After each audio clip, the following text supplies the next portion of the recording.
Hello বন্ধুরা, তোমাদের সঙ্গে আজকে আমি শেয়ার করতে চলেছি ডিমের ডেভিল।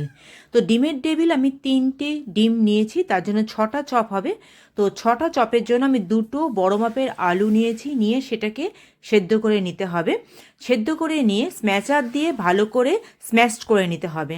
ঠিক আছে, তার মধ্যে সামান্য নুন দেব, চিনি দেব, লঙ্কা গুঁড়ো দেব, আর চিলি ফ্লেক্স, সামান্য চিলি ফ্লেক্স দেব, আর দেব একটা ভাজা মশলা। ভাজা মশলাটা দেব জিরে আর পাঁচফোড়ন শুকনো খোলায় ভেজে নিয়ে সেটাকে গুঁড়ো করে নেব। তার থেকে কিছুটা অংশ এর মধ্যে দিয়ে আরও একটুখানি মেখে নেব। নিয়ে একটা ফ্রাই প্যানেতে অল্প তেল নিয়ে এটাকে আস্তে আস্তে কষতে হবে, যতক্ষণ না আলু থেকে জলটা পুরোপুরি শুকিয়ে যাচ্ছে। ঠিক আছে, তাহলে আলু স্ট্রাকচারটা পুরো রেডি হয়ে গেলেও ডিমগুলো সেদ্ধ হয়ে গেছে।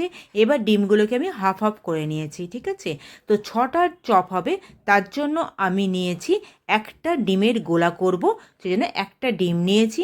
ডিমটাকে ফেটানোর সময় সামান্য গোলমরিচ গুঁড়ো আর নুন দেব। ঠিক আছে, নুন নিয়ে এই ডিমটাকে ভালো করে ফেটিয়ে নেব, আর নেব বিস্কুটের গুঁড়ো। ঠিক আছে, তো ওটাকে রেডি করে রাখলাম। এইবার যে আলু যেটা তৈরি করেছিলাম তার থেকে একটুখানি আলু নিলাম, নিয়ে এরকম গোল করে নেব।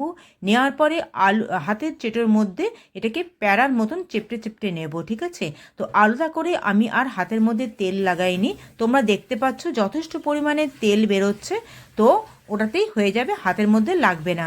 এবার ডিমটাকে কিন্তু উল্টো করে রাখতে হবে, হাফ ডিমটাকে উল্টো করে ঠিক এইভাবে রাখতে হবে।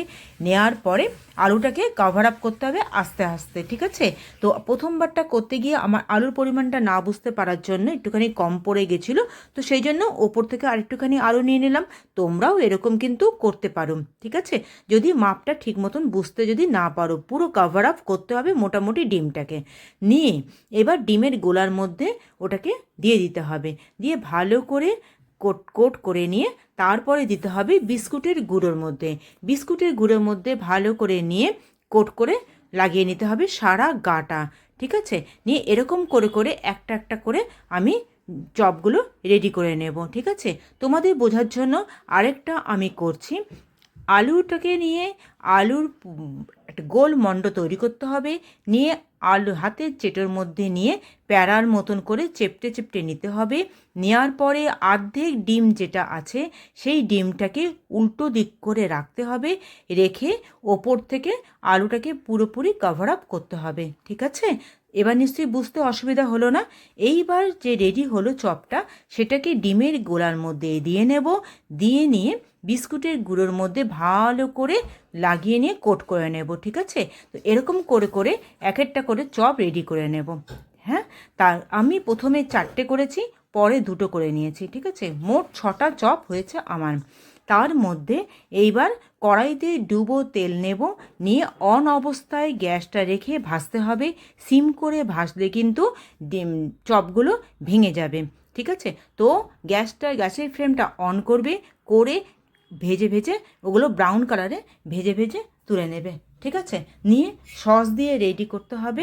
তোমাদের যদি ভালো লাগে আমার ভিডিওটা, তো তোমরা লাইক কমেন্ট শেয়ার করতে পারো, আমার সাবস্ক্রাইব করে আমার পাশে তোমরা থাকতে পারো, তাই নতুনত্ব রান্নাগুলো তোমাদের সামনে সঙ্গে সঙ্গে চলে আসবে। আমার ইউটিউব চ্যানেলটাকে সাবস্ক্রাইব করে সাথে থেকো। ঠিক আছে, তাহলে আমার রান্নাগুলো যখনই পোস্ট করব তখনই তোমাদের সামনে চলে আসবে, তাহলে অসুবিধা হবে না তোমাদের সার্চ করতে। ঠিক আছে, এরকমভাবে করে ব্রাউন করে করে নিয়ে ভাজবে, নিয়ে এগুলোকে চা বা কফির সঙ্গে তোমার সার্ভ করবে, করে খেতে পারো সস দিয়ে।